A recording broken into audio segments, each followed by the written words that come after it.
بڑی خوشی کی بات ہے، عدالت عظمیٰ پہ جو بھروسہ تھا وہ الحمدللہ عدالت نے آج وقف کے دو ایشوز کے اوپر، دو پوائنٹس کے اوپر، جو کہ غیر مسلم کی شمولیت کے اوپر جو معاملہ تھا اس کے اوپر، اور وقف بائی یوزر، یہ دو معاملوں پہ اسٹے دیے ہیں، اور 8 دن میں 7 دن کے اندر مرکزی حکومت سے یہ کریں۔ الحمدللہ اللہ کا لاکھ لاکھ احسان ہے کہ ہم نے شعور بیداری کی مہم کے طور پہ جو عادل آباد سے مہم شروع کی تھی، اس کا اختتام یہی تھا کہ ہم بغیر کسی پبلسٹی کے، نہ میری فوٹو آنا، نہ کوئی چیز پبلسٹی، پولیٹیکل مائلیج لینے کے بجائے ہم یہ کریں کہ ایک باغیام کے امام صاحب کو سامنے رکھیں۔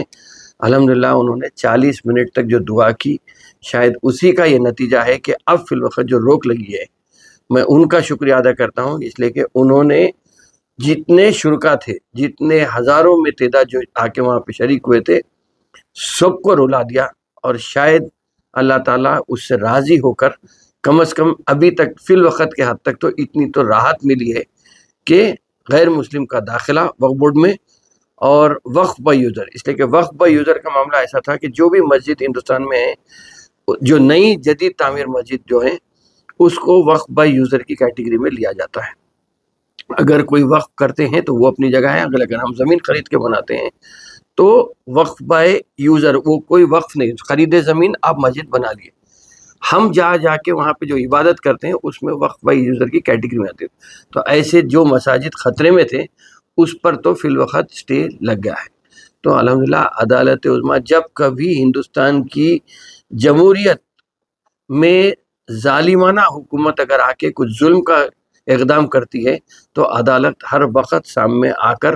کسی نہ کسی طریقے سے ہمارے کو راحت پہنچاتی، اور یہ میں سمجھتا ہوں کہ پھر ایک نیا عدالت پہ بھروسہ کرنے کا ایک وقت آیا ہے کہ ہم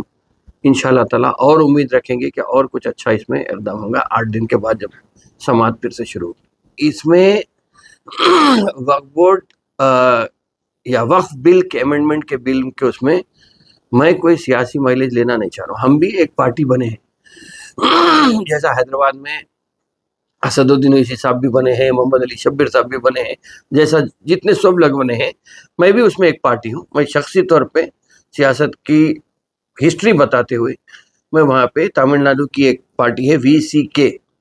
وہ بھی ہے، سو میرے ساتھ ہم دو مل کے ایک پیٹیشن میں وہاں پہ داخل ہوئے ہیں۔ اب یہ دیکھنا ہے کہ کن 5 لوگوں کو سپریم کورٹ وہاں ٹھہر کے بحث کرنے کا اجازت دیں گے، لیکن جو 70 سے زیادہ پیٹیشنز وہاں پہ پڑے ہیں اس میں سپریم کورٹ نے کہا کہ سب کو ٹھہرنے کی ضرورت نہیں ہے، صرف جو 5 لوگ ٹھہریں گے وہ 5 لوگ بحث کر سکیں گے۔ اب اس میں کون سے 5 ہوں گے وہ دیکھیں گے کس میں ہوتا ہے۔